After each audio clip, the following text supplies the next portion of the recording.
Welcome in, everybody, to the Seven Figures or Bust podcast. Good morning, episode 86. I'm your host, Christian Brindle, joined as always with my co-host, Glenn Shelton, the number one podcast in the world for growing your insurance business.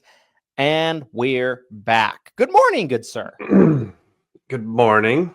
You've made me so self-conscious about my sugar intake now. So thanks for that. I mean, I had to go to another baseball game last night. I'm sitting there and I'm eating a candy bar.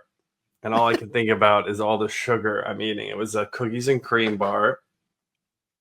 It's like 36 grams of sugar. And I'm you have consistently been good about this for a year. I know. I'm on day 5. I know. Can very easily fall off the wagon. I'm already off the wagon, though. That's what I'm telling you. I've been off, and I'm jealous because sugar is the devil, dude. It really is. It really is. Like, and it's in it's in everything. Like, you really opened my eyes to that, I think, more than anyone else. Like, my normal morning organic smoothie place was not open today, of course. I talked about this. No. So I had to try a new place today, an organic juices place that's near my gym. Sugar? Like 5 grams or something like that in the whole thing. Like, very little. Is it natural sugar, though? Yeah. So it's got bananas in it. It's got organic peanut butter in it. It's got a little bit of honey in it. Like, it's just very, very low sugar intake. It's got kale in it, stuff like that. I don't count natural sugar. I don't count fruit sugar. Either. I'm talking to my wife about it. I'm like, all right, I made it through day 4. Very little sugar. She's like, you're getting a lot of sugar with all that fruit you're eating. I'm like, you're gonna penalize me for eating fruit, fresh, organic, not processed fruit?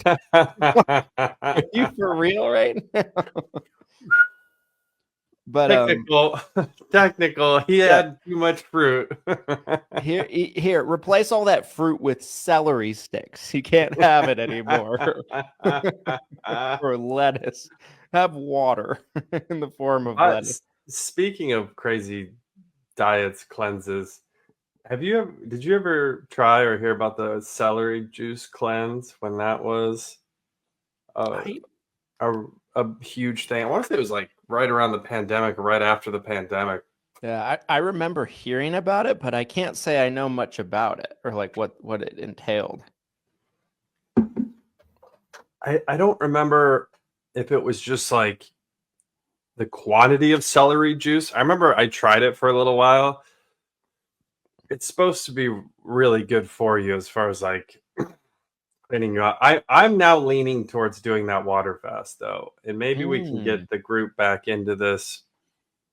I kind of feel like a quarterly water fast is the way for me. So maybe I'll leapfrog you by not eating. I just won't eat anything. I'll one up you right here on the pod. Okay. According to my wife, eating. You're avoiding all that horrible sugar from fruits.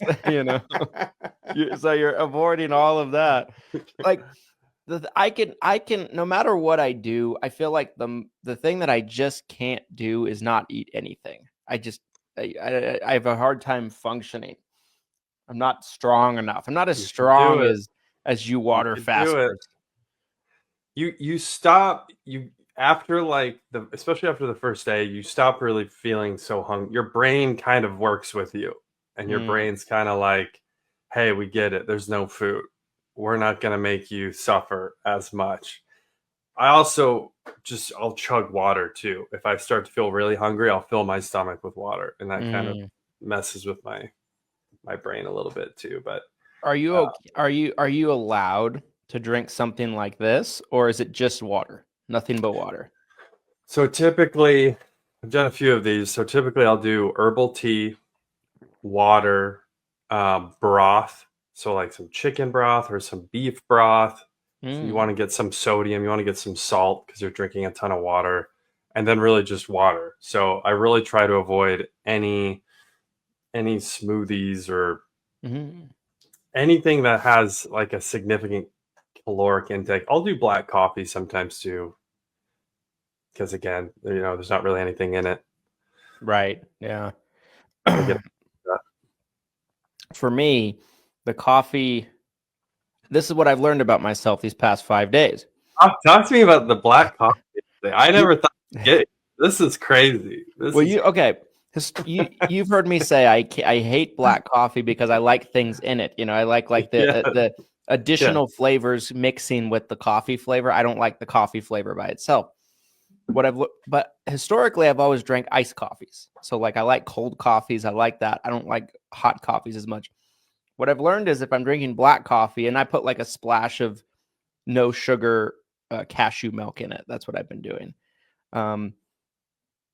But if I do that and I brew hot coffee, it's much more tolerable for me than cold coffee if it's black.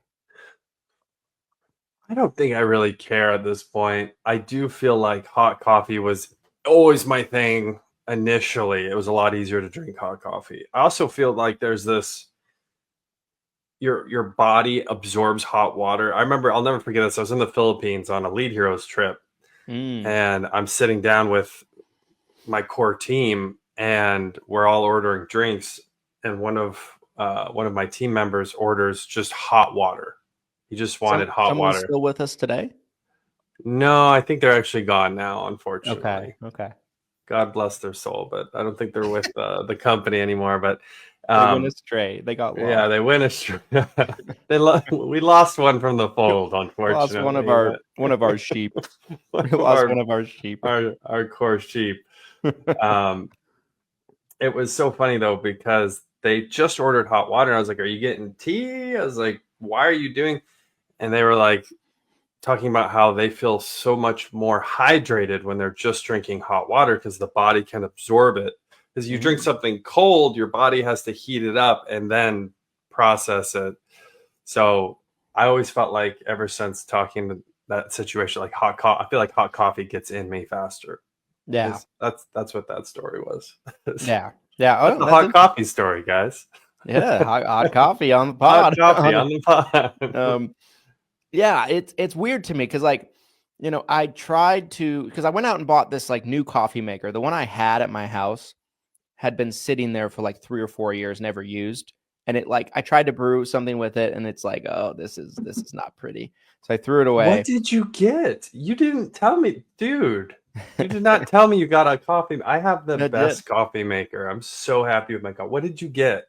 I can't remember the brand is the problem, but I'll send you a picture of it tonight. Is it espresso or is it just coffee? No, it's just regular coffee. But it's a much better coffee maker than my old coffee maker. I'll say that. And it's got all these features and things like that. Like, it can brew over ice. It can do all these different sizes and things, which my old coffee maker was just a coffee maker. It was pretty basic.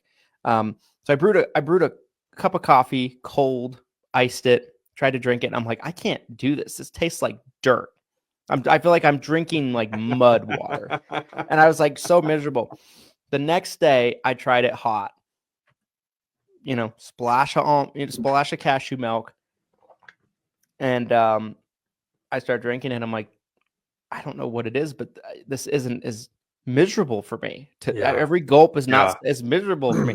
And it's almost like I taste the coffee, like the specific brand of coffee, that flavoring of it. I taste it more than I did. Look at you coming out. This is amazing. This needs to be archived, this episode. We need to archive this. Christian's growing up, you guys. We just need to cross our fingers and hope that 90 days from now, this is still what's going on. 3 weeks. 3 weeks, dude. I'm telling you. If you make it 3 weeks, you're going to feel... I feel like at that point, you've already kind of purged whatever sugar buildup or sugar addiction that anyone has. I've seen so many people go through this and gone through it myself. So you don't even have to go 90 days. Once you hit 3 weeks, that's a huge victory. You scored the touchdown at that point. 21 days. I will say this. You inspired me. You did. You did. Seeing what you've done over the past year, it's very admirable and very mature. And thank you. We're in Miami last week. I think the breaking point for me was when I ordered that coffee In which they one of our and they- agents commented in the stream about they it. brought that out to Making me, and coffee. I took one look at that, and I'm like, Well, what am no, I you doing with made my fun of life? my coffee first, Yeah, though. yeah, dude. It's karma. That is karma, and that is karma personified right there. Because so they bring you out your coffee, and it has like a little bit of like sugary Little cream. cream on the Yeah. top. I'm like that doesn't look healthy. You're like, They bring out my birthday cake of coffee. If you're not in the Facebook group and you want to see the picture of it, go check it out. It is quite a sight to see. I've never seen a coffee like that. You know, that was something you get at like Baskin Robbins or something, you know, like it was came with a spoon. Came with a spoon. You had to eat it. You couldn't even drink this coffee. The sugar, like I would love to know what the sugar intake on that thing. It had to be 100 grams of sugar, something insane. 1,500 calories or something like that, you know, in this cup. And so I'm looking at this thing, and I just had this moment. I've been feeling like this way a little bit for a while, but like I had this breaking point where I'm like, what am I doing with my life? I'm like, I saw flashes of like diabetes. You know what I mean? Like, you know, I'm on stage at the summit and I'm all fat. I'm like, so what you gotta do? And I'm like, no, this is not happening. Where's my metformin prescription? I need my metformin. Yeah, I don't want any of it. I don't want any part of it. So yeah, you know, we came back and I was like, all right, I'm done. No more. This is a good segue though. This is a good segue because I wanted to talk about the top producer trip because I thought it was really interesting. You know, you get to spend a lot more time with our agents than I do. So, you know, I think it was really interesting to be kind of in the day-to-day with them and going through what their business looked like. And I think what stood out the most, so again, you guys, Everything Senior Insurance, Christian and I were gone pretty much all week last week, spending time with some of our top producing agents. And going into the trip, I already knew kind of the background on these agents. And I'm thinking in my head, I'm like, very different. They're all very different. The way they're operating their business is different. I think the way they kind of market themselves is different. So I'm coming into this thinking there's going to be a lot of differences. But then once I got to actually spend time with these agents, I'm like, there's actually a lot of similarities here when it comes to the mindset of being a top producer.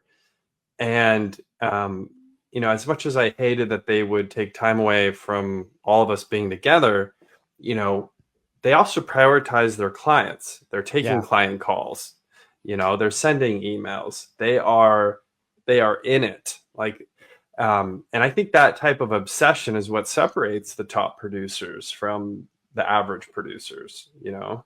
Yeah, I would agree. I mean, you know, one of the topics that we had today was like, what is the lead flow that top producers generally utilize? Yeah. And one thing I found that was interesting about this group was everybody had different methods of acquiring new clients and doing and having new lead flow, which speaks to the fact that there's a lot of different ways to build your business and structure a marketing plan to bring prosperity to your business and new clients in.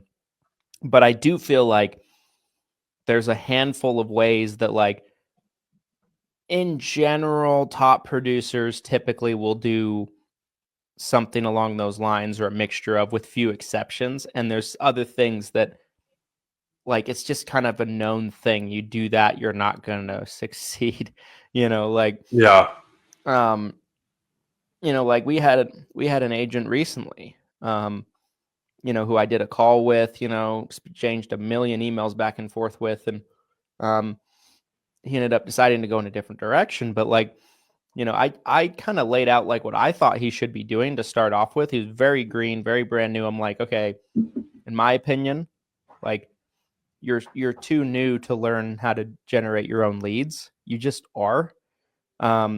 You know, if you're having trouble understanding the basics of Medicare, you're not in a place where you can generate your own leads. It's just, you know, cart before the horse for sure.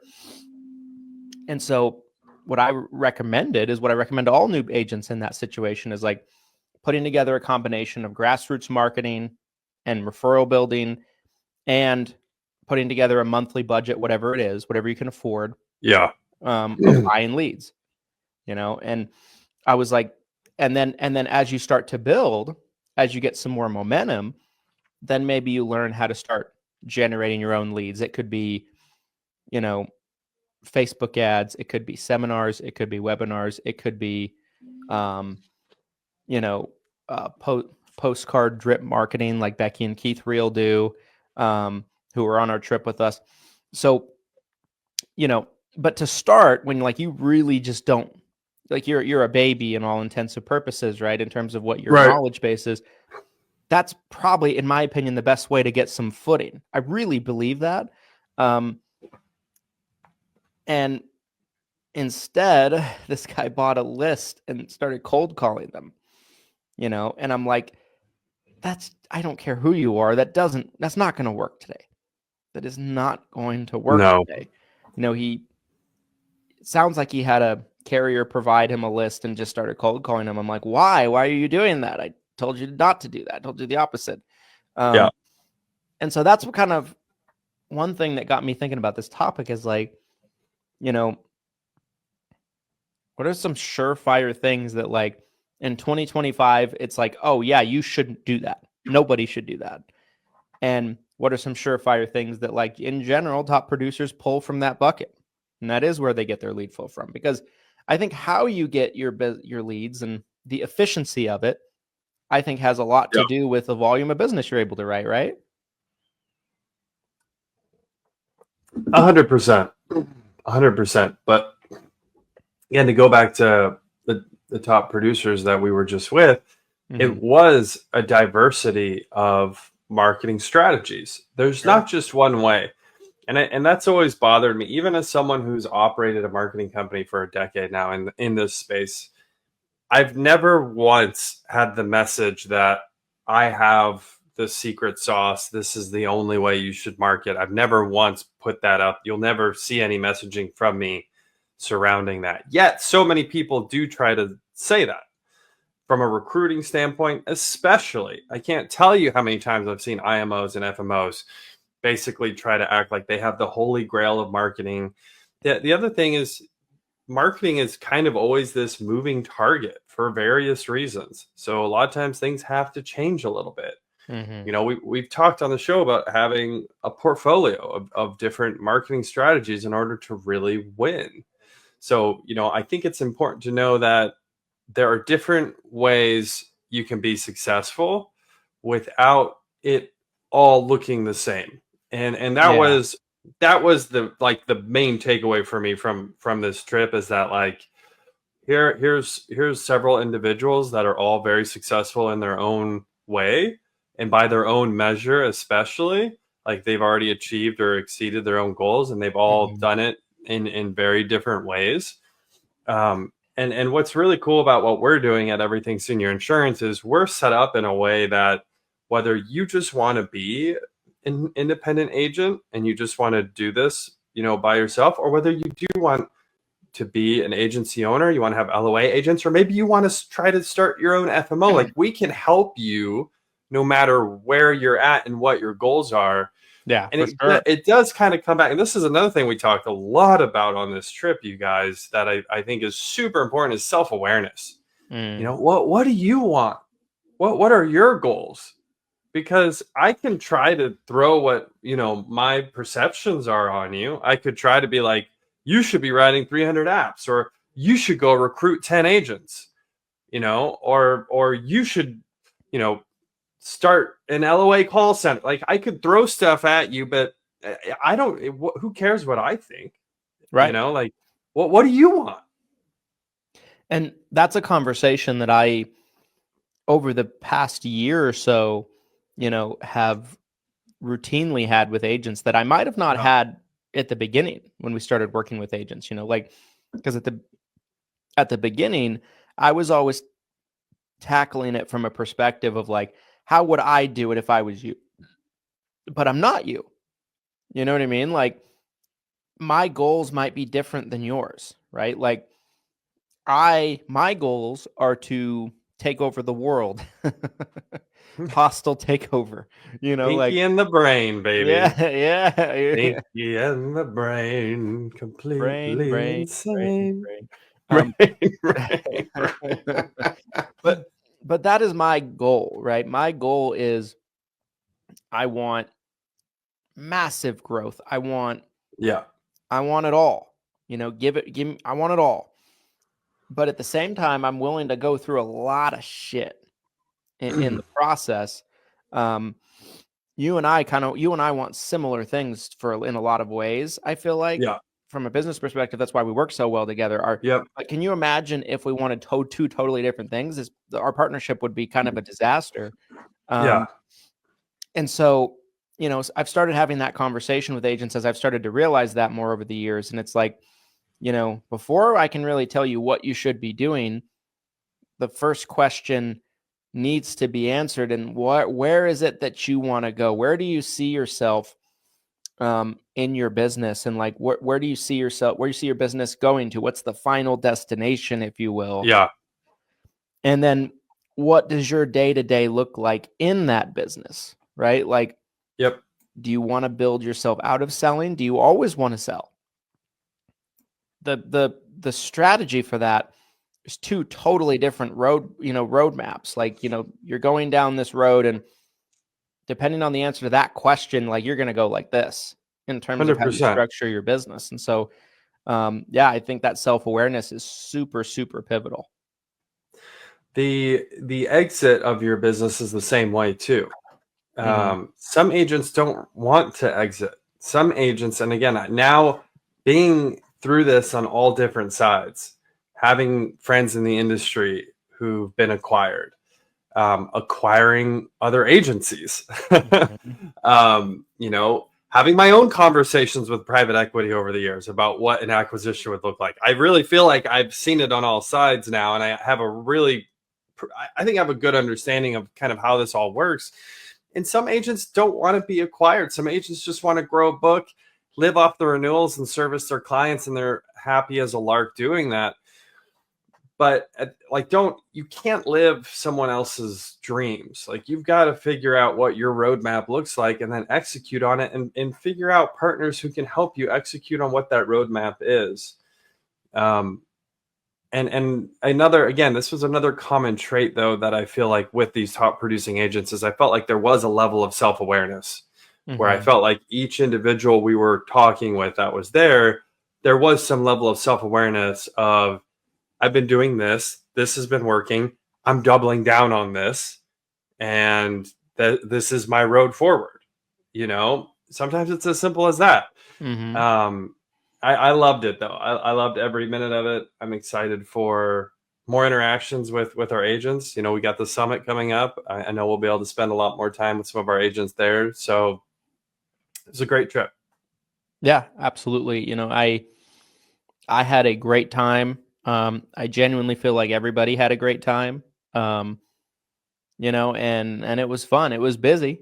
Like, our team put together a really tight schedule for us. So it's like, we're not a ton of downtime, but like, do you really want a ton of downtime in a situation like that? It was perfect. Yeah, I felt like it. Yeah. I felt like it went really well, and it was a lot of fun, and very much enjoyed the company of everybody that came out. Let's talk about the sponsor of today's episode before we segue into the main topic. Guys, this episode of the 7 Figures or Bust podcast, episode 86, is brought to you by the 7 Figure Medicare Agent Summit, which is closing in. We are just a little bit over 2 months away from the event kickoff.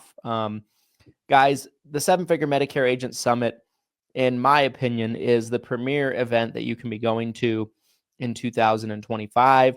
There's a lot of events that have already happened this year. If maybe you haven't taken the chance to go to any of the others, maybe you've gone to some of the others and you just feel like you wish it was a little bit more. 7 Figure Medicare Agent Summit is happening June 23rd, 24th, 22nd being the arrival day in Salt Lake City. Number one, it's the most beautiful time of the year to be here, right? Like, it's perfect weather, the mountains. I mean, the atmosphere, everything about it. It's a perfect time of the year to be here. We have probably one of the best hotels in town that the event is happening at. You can still stay on site. There's still some rooms left in our room block. And we're discounting tickets 30% until the end of April. So tickets are normally $500. You can get a ticket for $350 and that's it to come out. It's 2 days of masterclass teaching from industry experts on what they're doing to grow their business that you can implement. And great networking, great people, great atmosphere. 7-Figure Medicare Agent Summit. Get your ticket today while you can. We'd love to see you in Salt Lake City come June. Link is in the comments, you guys. Grab a ticket while you can before they're gone. Bum, bum, bum. All right, let's segue into the main topic of today's episode, and that is sales or marketing. Which one is more important? And I know the easy answer is they're both important, right? Obvious, easy answer. Probably when someone reads it is they're both important. Blah blah blah. They complement each other. Understand. Coach G commented earlier, and he just posted about this the other day. He's like, both.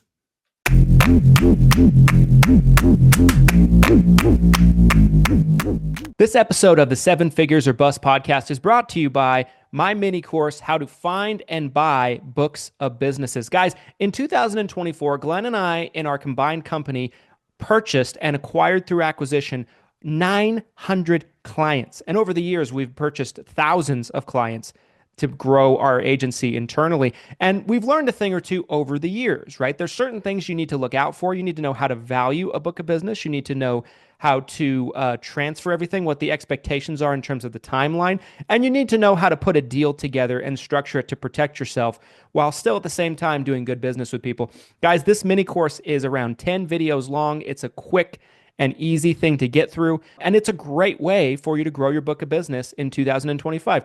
Whether you're finding an agent that is maybe been in the business for decades and they want to retire, and then maybe they don't have any kids to take over their business. Maybe you're looking at a situation with an agent that just hasn't been able to make it in the business and they're just looking to go off and try other things. Buying books of businesses can be a great way to quickly and rapidly grow your business fast. And we've unveiled all of the little tools and tricks that you need to know in this training. It's a one-time purchase for only $197. For that price, we're practically giving it away. Make sure to check it out now. Now back to...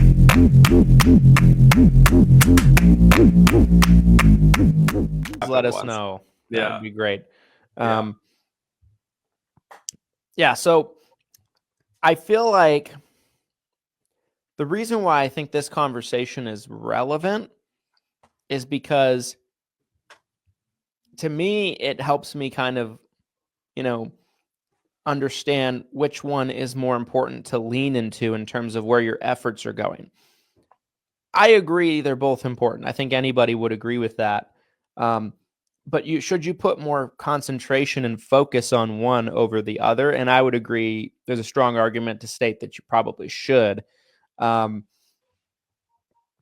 Maybe before we unveil our picks for this, maybe we talk about a little bit of each option a little bit and kind of why it is viable for your business. Maybe we start with sales. So sales to me, I feel like has become in general a bit of a lost art in our industry in particular, but probably society as a whole. Sometimes I wonder if like the art form of being a good salesperson is I think it's dead. I honestly think with the right now. I want to tell you right now what's about to happen. It is an extinction level event. What's happened? The upcoming generation, Gen Z, Gen Alpha, they will not have salesmen or saleswomen. I think that they are so removed from social interaction in person Yeah. that so much interaction is happening online or through phones. Christian and I grew up, we were still, I had a cell phone, but it was texting and call. There was no, I didn't have social media on my phone. Same. I couldn't video chat with someone on my phone. Like if I needed to interact with someone, it had to happen face to face. There's so much interaction that can happen remotely now that I feel like this is dying. I really agree with what you said. I really think it's going away. It's going to be very interesting to see what happens 10, 20 years from now.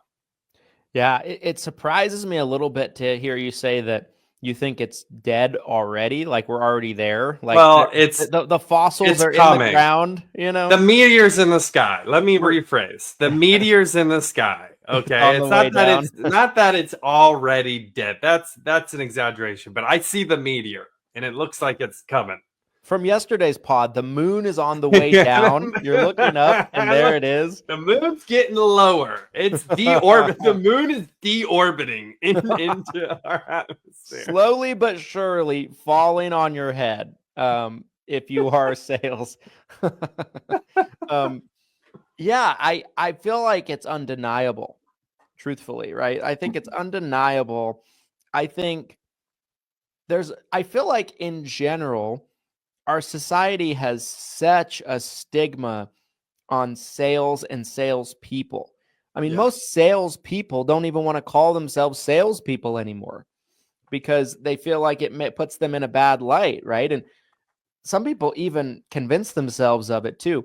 I've made the argument for years that, like, if you are an agent, you are a salesperson. What you do requires sales skills. Even if you're not hard selling people, there's a proper way to do a presentation, right? There's a proper way to execute on an appointment and kind of, step by step maneuver that appointment in the direction you want it to go to get an end result of helping your client make a good decision, right? The best decision for them. Like, that takes sales. There's no way about it. People like to say, I'm an educator.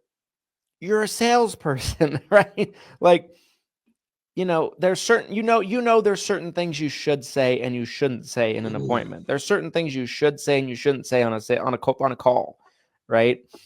That being said, it's so stigmatized that I feel like more and more companies are trying to find ways on how to grow their business with having as little sales activity as possible. There's still some companies out there that, are big believers in the art of sales, right? And like they have salespeople, but they kind of have a little bit of a negative reputation. There's a lot of people that hate them. Like, think about, both of us bought new cars, a few in the last 6 months, right? Correct. I dealt with 2 salespeople to buy each car. Right. Same. And they weren't very salesy, to be honest, but like there's a little bit in there, and I'm like, oh fuck, I don't want to talk to you. I don't want to deal with you. I'm just like dreading every second of it. I feel like at this point, from my experiences, I felt like the finance person was more of the salesperson than the car salesman actually was. The finance person's trying to bundle all this crap on that I don't need, and asking me to spread them a little bit, be like, please, it'll be a little fun. And I'll be like, nah, I'm not really into that, but you might be, you don't know, you've never tried. Like, that person's the salesperson at a car dealership, I feel like, more than the car salesman at this point. I've never done this before. On the Gladiator, the second car I bought, I got sold the warranty. Oh, no. I had never bought one before. And honestly, I think the reason I bought it is he was so non-confrontational about it. He was so chill about it. He's like, warranty, big deal. He's like, that's 33% to your car cost, big deal. It was not that. I'm kidding. I'm It was kidding. it was a very small. I think Being honestly facetious. the total cost was like $2,000 on this warranty. It wasn't a big cost. Still too much. I have this fear. I'm wearing, ironically, I'm wearing my Jeep shirt. I have this fear because this is the first time I've owned a Jeep, and I've heard people say like, oh, Jeeps aren't reliable. Jeeps are going to break down on you. So I didn't want to be on the hook for anything like that. So I did fall for it. But my experience is, it's interesting you mentioned the car thing, because I had two salespeople, two very different interactions. One was an older guy who was already retired, who was selling cars part-time. One of the most chill interactions. I would go back to the guy in a heartbeat. He was so chill, super friendly, just a, genuinely good guy. Like, after I bought the car, I was trying to get the hell out of there because I'd already been at the dealership for like 3 or 4 hours. He wanted to spend like 30 minutes to go through the car with me, make sure I understood everything about it. He was like texting me the next couple days, like, hey, is everything good? The other person I interacted with, super salesy, just horrible bedside manner. Like, Is this the other finance person or the salesperson? No, I'm comparing the two salespeople. Okay. Yeah, the finance guy was also an older guy. It was hilarious. Where I bought the Gladiator, it was like the whole dealer. I mentioned this. I mentioned the whole dealership was seniors. I don't know what it was. Everybody there was like 60 plus. I don't know. No one else buys cars in a dealership anymore. It's like the wise guys over there. So great interactions though. Super chill. The guy who's super sad. But again, I think that's a direct reflection of us as salespeople. Is like, if you go into Mrs. Jones' kitchen, you sit down at her table, and you're going to try to twist her arm to get a policy from you, it's going to probably not be the best experience, right? For sure. But if you come in and you're like, hey, I'm a licensed agent. This is what I do. This is how this could potentially help you. This is what I'd recommend based on our conversation. And it's not like this high pressure situation. She might have a really great experience and start telling everyone about you, right? I mean, that's exactly how my 2 car sales experience went. I would tell people to go to that other dealership. That other guy, I hate that guy. I hate that guy. I'd never want to talk to that guy ever again. It's almost like people associate sales with hard sales, hard closing, twisting of the arms. Whereas, like, I don't know what the actual like dictionary definition of sales is, but my definition of sales is articulating yourself well enough that you make somebody believe that your product or service, or you as the representative, is a good thing for them.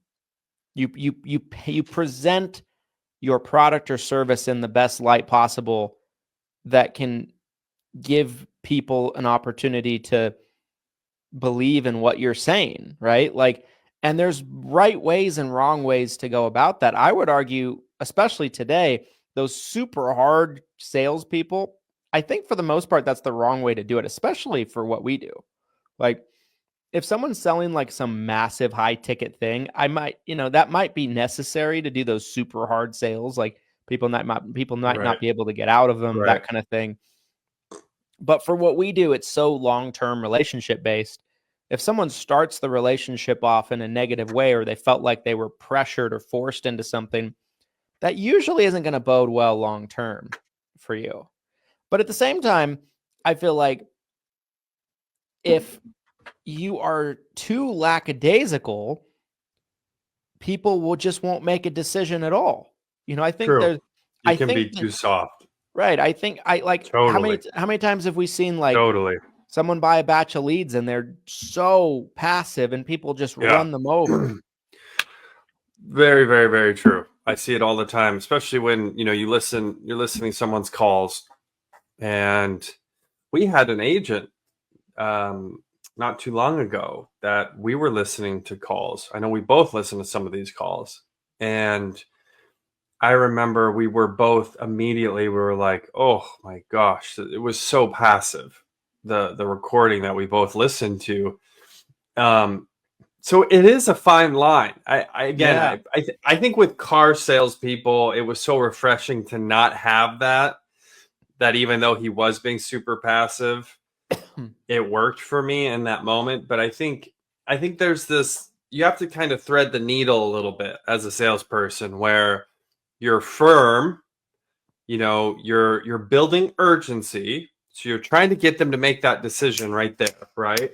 Mm-hmm. If it's a house, you're probably not going to get them to buy the house the first time they step in. One appointment Right, closed kind of thing. Yeah. right. And like anytime I've ever shopped for a house, if I walked into one house, let's say, and the realtor was trying to like pressure me into buying that house, like I'd be like, screw you. I'm going to find another realtor, right? Like, Yeah. it would not work on me whatsoever. I feel like it's an art form. It is an art form. There's a way to do it to where you make them feel comfortable with you, but you're a little stern at the same time, right? Like, and that's where like the really good salespeople shine. I feel like some people think they're really good salespeople that are just super hard closers. But in reality, the best salespeople that I've ever seen are people that make that client feel secure, confident, believing in them in a genuine way, right? Not like pulling the wool over their eyes, but at the same time, like they're moving them where they feel like that client needs to go. Isn't it almost like I feel like we've gotten away from the core. We went really deep on sales. But I do want to mention this because it's on topic for what we've been discussing here. Is like I almost feel like a great salesperson is getting the client to the end goal without being the one to you're convincing them to convince themselves. Yeah, you have them arrive at a conclusion. Yes, without you having to like. That is tell them that's the top. If you are like a top 1% salesperson, you're getting people to close themselves essentially. Yeah, I would agree, especially in what we do with insurance sales. Yeah. Okay, let's talk a little bit about marketing. By the way, guys, comment below. There's already been some comments. Sales or marketing? Which team are you on? Are you team sales? Or are you team marketing? If you're listening so far, you probably think Christian and I are both team sales because we just went on a tangent on sales there for a bit. But that also gets you into Freebie Friday. We're doing a giveaway every single week right here in the 7-Figure Medicare Agent Facebook group. And we're going to do another big giveaway this week. So by commenting, you automatically get entered into that. So comment team sales, team marketing. Let's see which side you're on. So let's get into the marketing side of it, right? So we just went pretty deep into the sales side. Talk to me about marketing. So for me, I think marketing, especially, I feel like marketing has kind of always been this way, but I think especially today, we're in a society that, like you said earlier, is so non-communicative in so many different ways. And I think more and more we're getting programmed to do that, right? Like there's less, it's not as common for people to talk on the phone. It's more common for people to text each other, right? It's more common to message on social media or something like that. Right. I believe that great marketing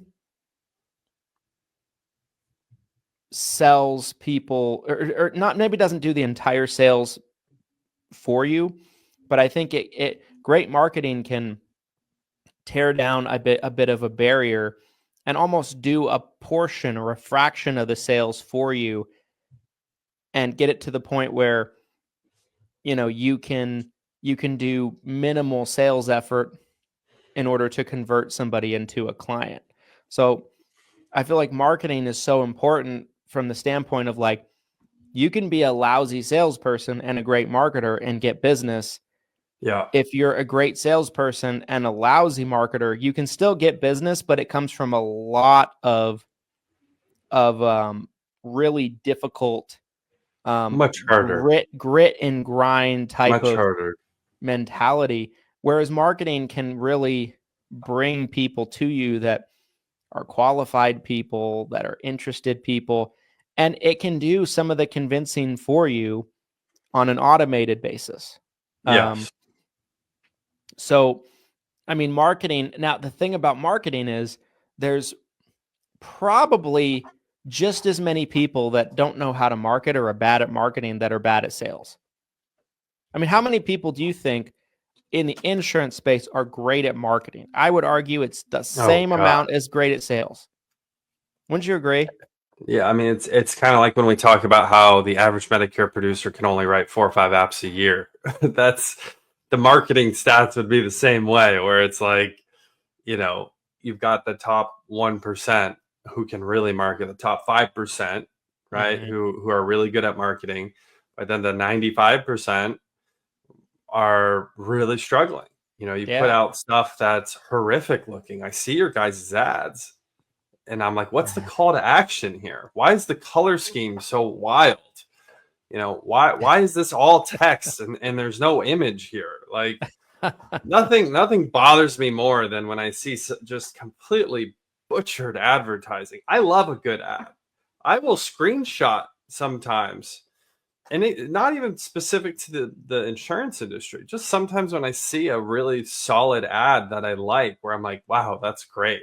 Like, that really grabbed my attention. That's a really great call to action, or I really like how this was structured.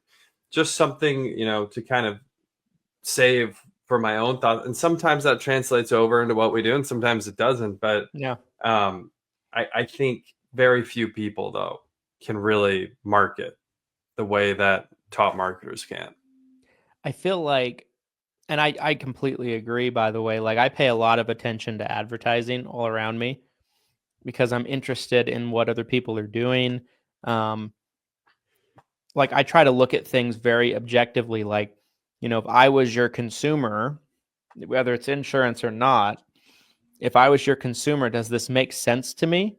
Like, how many times do you see an ad and you have no idea what it's for? All the time. All the time. I get ads on YouTube, for example, because I listen to a lot of YouTube videos when I'm at the gym or driving or anything like that. I would say probably a third of the ads I get hit with, some of them I'll get hit with them 15 or 20 times, and I still do not know what they're selling me. No clue. Facebook's the same way, I'd say. There's a huge portion of ads where I'm like, I scroll back up and I'm looking at like the name of the business page. I'm like, what is this? I'm like, what are you marketing? Like, what? Yeah, like Sometimes that's a strategy, I guess. Sometimes like being so off to try to stop someone's, like, to get someone's attention, but generally you want simplicity. Like, generally you want someone to see your ad, they know what it is right away, right? Yeah. That's the general rule. Like, yes, I get it. If you're really abstract and creative, maybe you can get someone to stop and be like, what is this? Like Super Bowl commercials, right? Some of them are so weird that people talk about them, but that's the exception to the rule. I think the general rule of marketing advertising is like, you want someone to see it, be able to synthesize it, and know, okay, I want to contact them if I need help with this. Like, it should be really that simple. Yeah. And I feel like and like you said, right, it works for some brands. Like GoDaddy's one that comes to mind. Historically they've done all kinds of weird ads. Like, I remember being in high school and they would run ads with like GoDaddy. Yeah. hot chicks, they're like, oh, yeah. And it's like they're a website design company. I didn't know what they did until like 10 years later. Like, Christian's like, I love these commercials. I'm like, what is no this? idea. I have no idea what they do, but the advertising's amazing. But they just do weird ads that aren't about what they do, or they historically have anyway. Yeah. Like, you would think they were like a porn business or something. Yeah. Oh no, I remember for sure. Yeah. They were uncomfortably weird in that time. They were. You're sitting there with your family and you're like, why is this ad on TV right now? Like, yeah.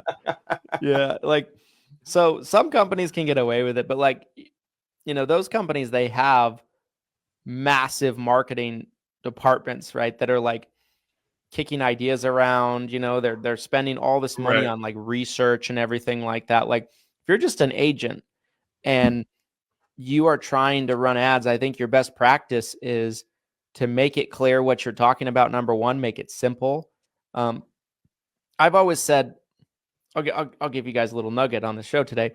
For me, my strategy has always been 3 segments, 3 steps to creating a good ad. Number one, what's your pain point? What's your hook?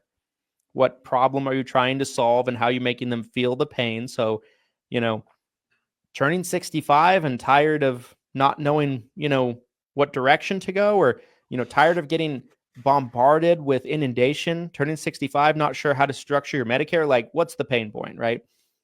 Then the solution. Well, the good news is I'm here to help.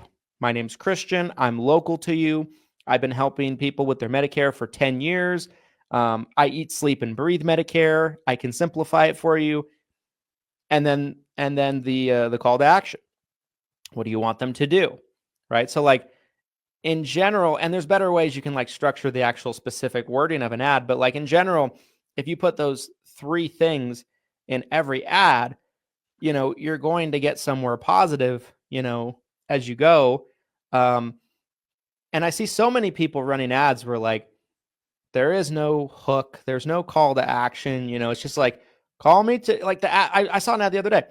Call me today. I'm Little Billy, your local Medicare agent.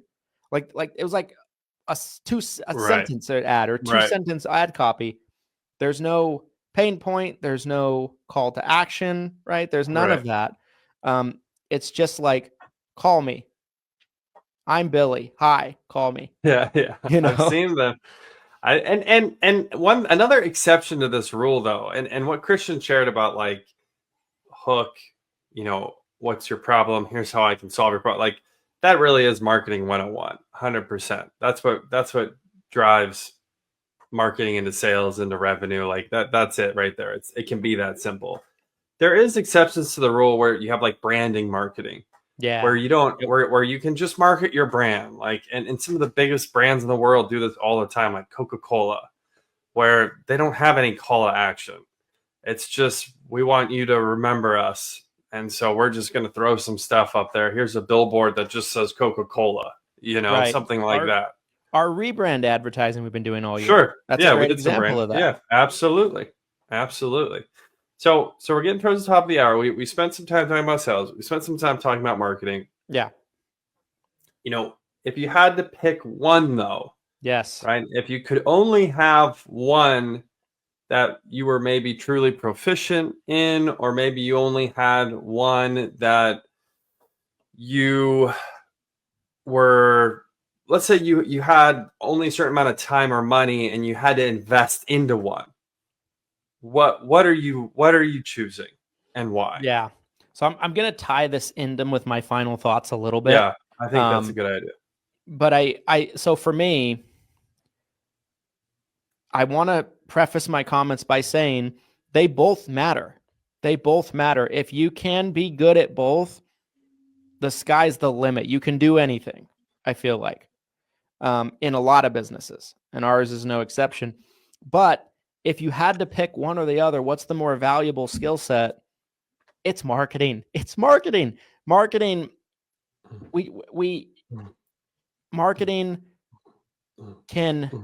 can make up for your deficiencies as a sales. Yeah, baby. Whereas great sales, it's much more difficult for it to make up for your deficiencies as a marketer.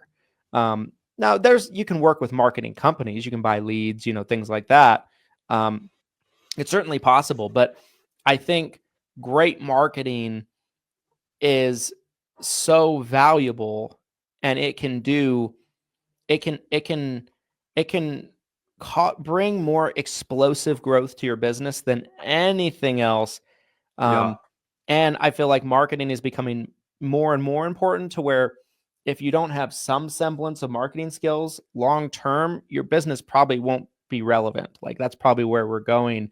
Whereas I feel like less and less people are really prioritizing having great sales skills, and it probably is dying. Although I don't think it will ever die entirely, because like I said, from my definition of sales is not being a jive ass with your client, right? Like talking correctly, right? Giving a good presentation, right? That is always going to matter. That is never going to go away. Unless we completely automate the entire process where there's no humans involved, shout out no call ACA leads.